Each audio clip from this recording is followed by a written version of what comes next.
condenado, rata inmunda, ¿no? Se le puede decir. Pero no ha devuelto esa plata, no la ha devuelto. No, bueno, estamos en ese tipo, hay que mirar a ver a dónde lo cogemos. El tipo pues se ficticean y todas esas cosas, todas sus cosas aparecen a nombre de los hijos y de los nietos y de los socios, pues. Pero de todos modos ahí está, ¿no? Y logró, llegó hasta la Corte Constitucional y la Corte Constitucional ratificó que el señor había violado la moralidad administrativa. Pero bueno, veníamos al punto porque la gente no cree en el calentamiento global. Sin duda, como lo hemos dicho en otros programas, que el tema del cambio climático también obedece a fenómenos naturales. Es decir, el cambio climático no es un fenómeno de la época industrial, es un fenómeno que ha existido durante la evolución de la Tierra, pues de acuerdo a las proyecciones, uno puede hablar de proyecciones históricas que los científicos han hecho, pues de todas las distintas etapas de la Tierra. Pero lo cierto es que a partir de la época industrial, ¿cierto? Fundamentalmente pues por la utilización de recursos no renovables como los hidrocarburos, como los minerales, fundamentalmente por el fenómeno de la combustión, el desprendimiento de partículas en suspensión que van generando, dijéramos, una afectación primero a la capa de ozono, pero además van creando como un matiz, como una penumbra, ¿cierto? Como una sombra, como si fuera una manta, y eso hace que los rayos del sol entren, pero cuando los rayos del sol rebotan contra la Tierra, se encuentran otra vez contra ese matiz y se devuelven, entonces ello contribuye al calentamiento.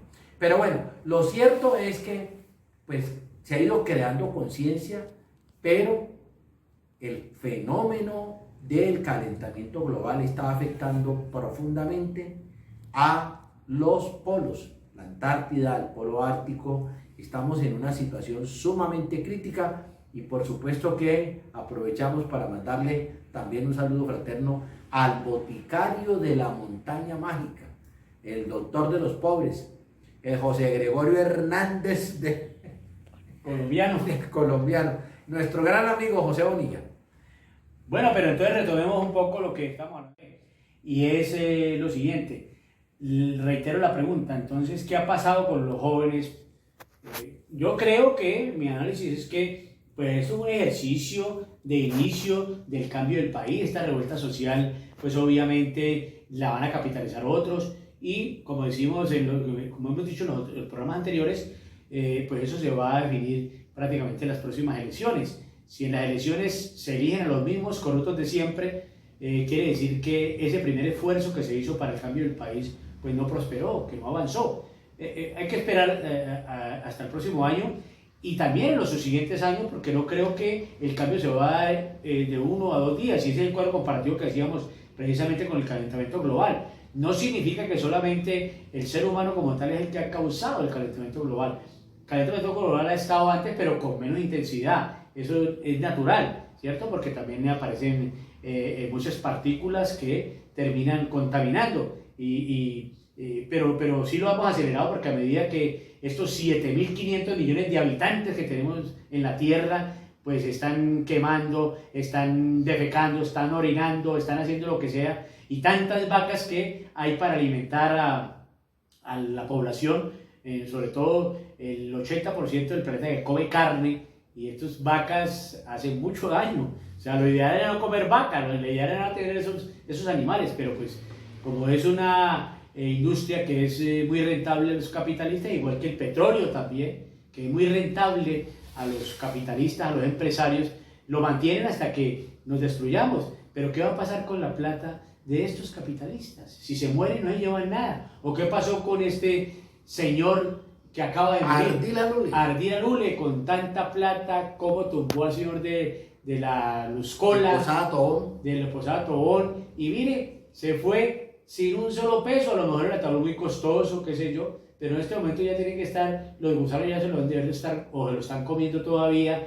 La plata no es nada, y hay que decirlo crudamente. Entonces, ¿para qué luchar tanto por conseguir tantos bienes materiales cuando no los vamos a llevar? Creo que precisamente pasa el calentamiento global por lo justo, y las protestas también pasan por lo justo. No exigir tanto, exigir lo mínimo entre comillas, lo mínimo entre lo que necesitamos. El mínimo. Diga dónde fue que cometió ese lapsus para eso. Pero bueno, el punto es este. Los jóvenes fueron respaldados por la comunidad, por muchos actores de la comunidad. Porque si realmente la comunidad, el grueso de la comunidad, David, no hubiera entendido la validez del reclamo de los jóvenes, además porque es que los jóvenes no son una especie extraña, aislada, no, los jóvenes son miembros de las familias, es decir, en las familias hay jóvenes, y las familias, los padres también jóvenes, saben que esos hijos jóvenes pues cada vez tienen menos posibilidades, y entonces hubo ese respaldo. Pero la verdad es que la convocatoria no la hicieron los jóvenes, la convocatoria la hicieron las grandes centrales obreras, y pues hubo, dijéramos, un acumulado después de lo que pasó pues en el 21 de noviembre del 2019, de las jornadas que se hicieron en el 2020, de septiembre se hicieron unas jornadas en el 2020, ¿cierto? Pero ya esta, dijéramos, fue la que logró la mayor convocatoria.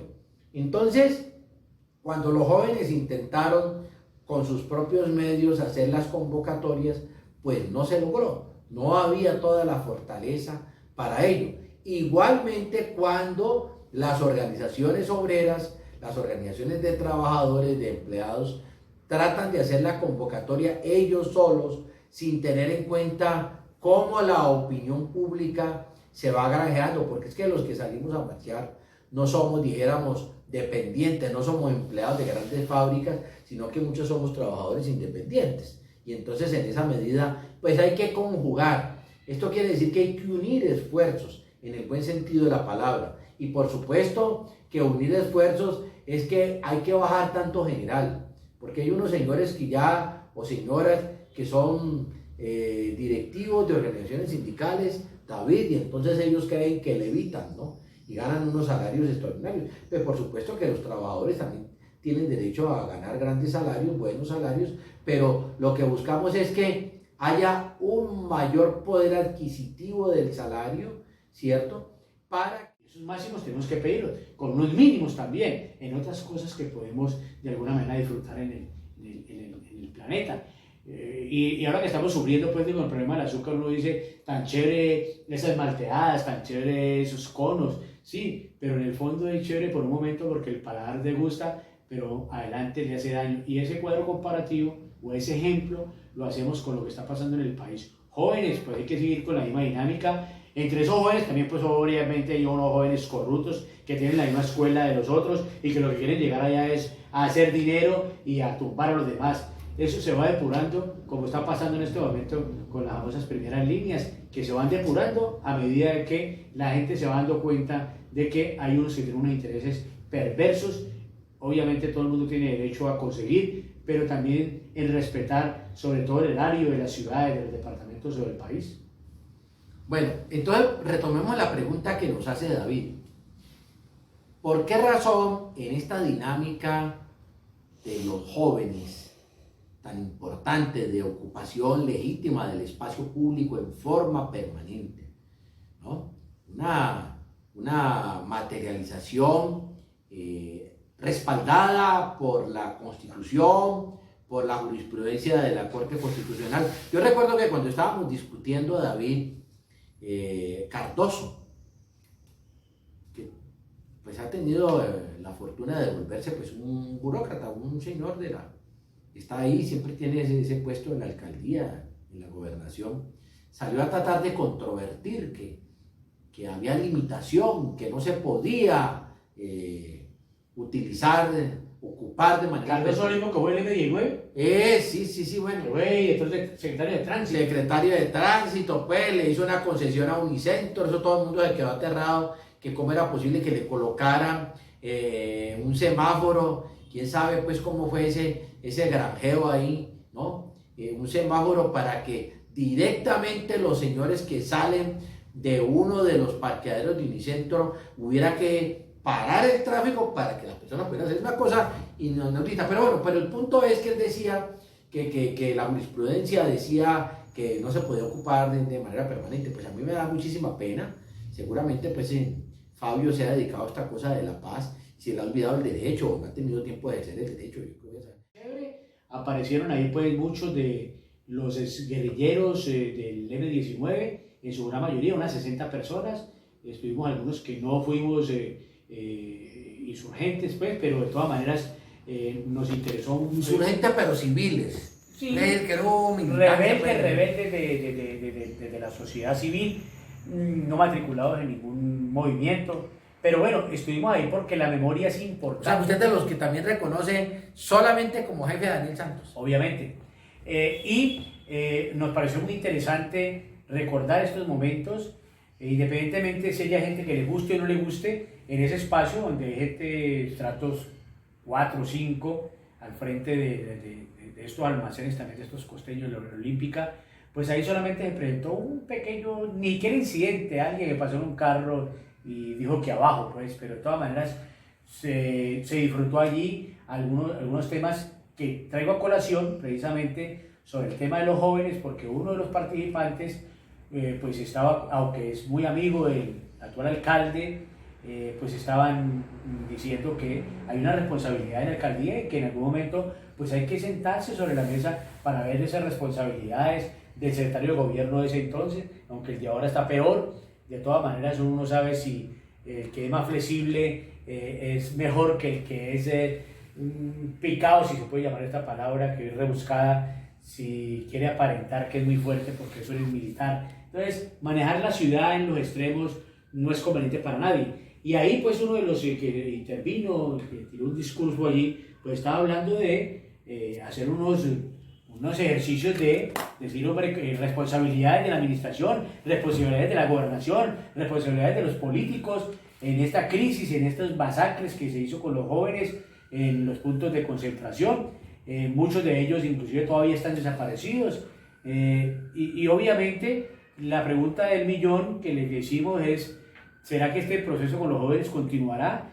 Yo me acercaba un poco a las elecciones precisamente para hacer esa primera medición, pero también reconozco que esto es a largo plazo, esta efervescencia de estos jóvenes debe continuar para las nuevas generaciones, para los hijos y los nietos de ellos que traten de cambiar este país, porque si no lo hemos cambiado en 200 años, pues tenemos que tener paciencia para irlo cambiando lentamente, porque es que los mismos gobernantes, los mismos capitalistas son los que los van entregando el país. Ellos mismos van a hacer... Lo hemos venido diciendo, ha aumentado vertiginosamente y es lo que creemos, que este empobrecimiento de la sociedad colombiana va a llevar necesariamente a un replanteamiento del cuadro político. Yo no estoy muy seguro de que vaya a salir mucha gente a votar nuevamente. Es probable que sigamos votando los mismos de siempre. Pero esos que votamos, ¿cierto? Muchos de esos que están empezando a sufrir los estragos del empobrecimiento, ¿no? Porque hay unos señores por allá, decía el señor, es que comen ranas y erutan pollo o erutan cerdo, pero resulta que no están comiendo pollo, ¿cierto? Escúchame pues lo despectivo del término, pero es que la gente está empezando a perder su capacidad de ahorro y en esa medida están empezando a sentir los verdaderos estragos de la pobreza. Pero lo curioso es esto, David, mientras mucha gente se va empobreciendo, otros se van enriqueciendo. Por ejemplo, discutiendo con un amigo muy querido de DAPA, Jaime Borrero, consulté esta mañana los indicadores publicados en Portafolio y a mayo de este año los bancos ya tenían unas ganancias acumuladas de 14 millones, muy superiores a las del año pasado. Ha habido una pequeña reactivación de la economía, pero aún en los momentos críticos la banca no ha sufrido, sino que por el contrario se ha beneficiado con los impuestos de los colombianos de la mano del gobierno nacional. Y con el dinero que entra de las farmacéuticas que están ganando mucha plata con las vacunas contra la pandemia. Hablando de eso, este fin de semana se le hizo una conmemoración al insurgente del M-19, el señor Iván Marino Ospina, que fue abatido por fuerzas militares y de policía el 28 de agosto de 1985. esa actividad se realizó precisamente ahí en el andén, en la calle de la casa donde él, en los cristales donde fue abatido. Y paradójicamente allí ya no está la casa, es un lote que está en venta en este momento. Parece que quién sabe quién dio la orden para que tumbaran. No sabíamos que estaba demolida esa casa, pero nosotros estamos convencidos que la casa seguía allí. Lo han hecho las grandes potencias como los rusos y los gringos, que es el último ejercicio que se hace, el último ejemplo en Afganistán. No han podido con ese pueblo, lo someten 20, 30 años, pero el pueblo resiste y otra vez vuelve y retoma sus cauces religiosos y cómo nacieron ellos y cómo viven su vida. Bueno, pero David, ¿pero usted qué piensa de los talibanes aquí? De toda esa parafernalia que se ha hecho para recibirlo. Usted dijo algo el programa pasado, pero retomemos un poco el tema. Bueno, mi opinión sobre los talibanes es que, como todo ciudadano de cualquier parte del mundo que se pueda recibir, abrir las puertas a la gente que está sufriendo en sus países, eso es válido.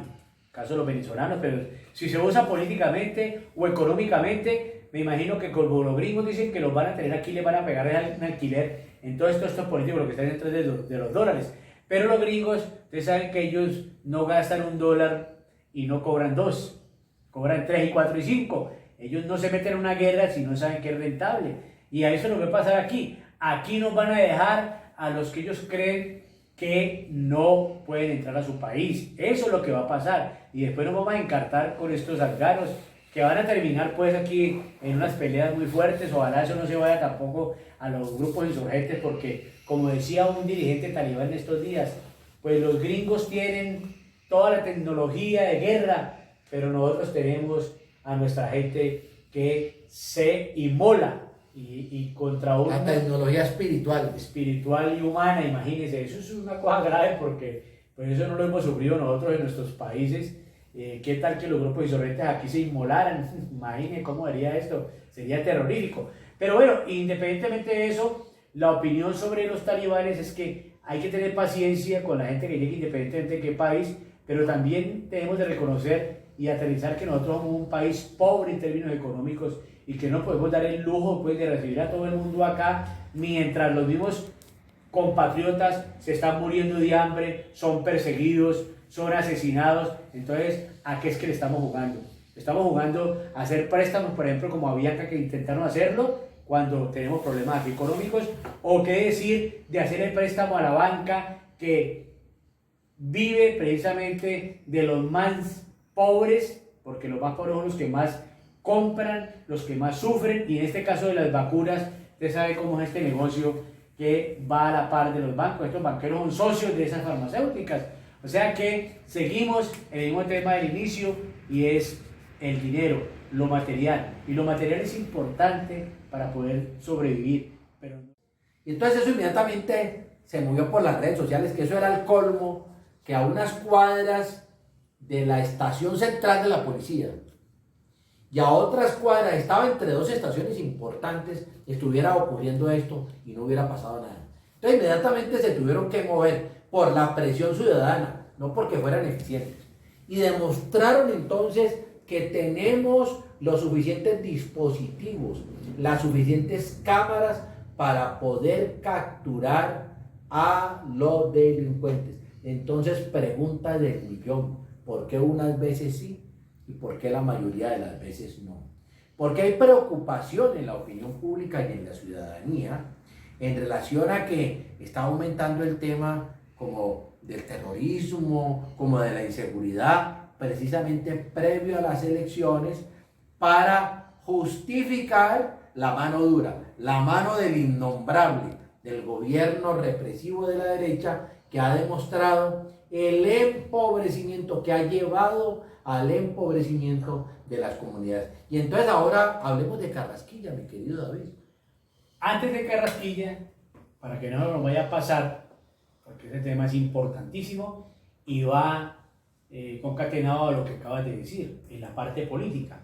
Entonces resulta que hace unos 15 días un pastor evangélico de la derecha, ¿cierto?, que inclusive es nacido en Siloé, este pastor ha hecho mucho dinero y llegó al Senado de la República. Y es el que todos los proyectos que van en contra del pueblo los firma. E inclusive estaba en contra del paro, en contra de los bloqueos, y cuando fue a hacer su actividad político-electoral en Silo hace 15 días, pues algunos jóvenes no le permitieron eso, lo buchearon, lo sacaron, gente también que estaba bien en la iglesia trató de concertar, no porque ya tenía unos antecedentes en contra de las clases populares. Y el tipo ha buscado por todos los lados y el día de ayer o hoy, no estoy bien seguro si ayer o esta mañana, se ha reunido con el alcalde de Cali y el alcalde de Cali le está dando la bendición y está echándole la culpa a los jóvenes y al pueblo y que hay que respetar la parte política, que puedan salir a ellos a tener sus discursos, recibir al político que quiera en la comunidad, independientemente de quién sea, si es de izquierda o de derecha. Si la gente de Siloé le da por recibir a la señora Fernanda Cabal y la quieren recibir, pues la reciben. Y si no quieren, no la reciben. Igual en los estratos altos. Obviamente, ese tema es interesante porque el miedo que nos quieren meter a las comunidades es tenaz. Eso significa que, de todas maneras, lo que va a pasar es que van a meterle mucha policía y mucha seguridad para que los políticos lleguen a estas comunidades donde las comunidades que vayan a donde no quieren tener estos políticos que estuvieron a favor de la reforma tributaria. Y eso, esta nueva reforma tributaria es muy parecida a la anterior, pero por eso hacíamos la pregunta anteriormente. El paro o la marcha que se hizo el jueves, pues no fue tan contundente y debía haber sido contundente para precisamente volver otra vez a tomar el tema de la reforma tributaria. Que ya fue aprobada en primer debate. Que ya fue aprobada, imagínense, y la vamos a dejar pasar. O sea que nos están midiendo todo lo que ha pasado, entonces no se va a ganar absolutamente nada. Sigo insistiendo en ese tema y entonces la responsabilidad del alcalde hoy con esa parte política es increíble, porque está también pidiendo otro consejo de seguridad.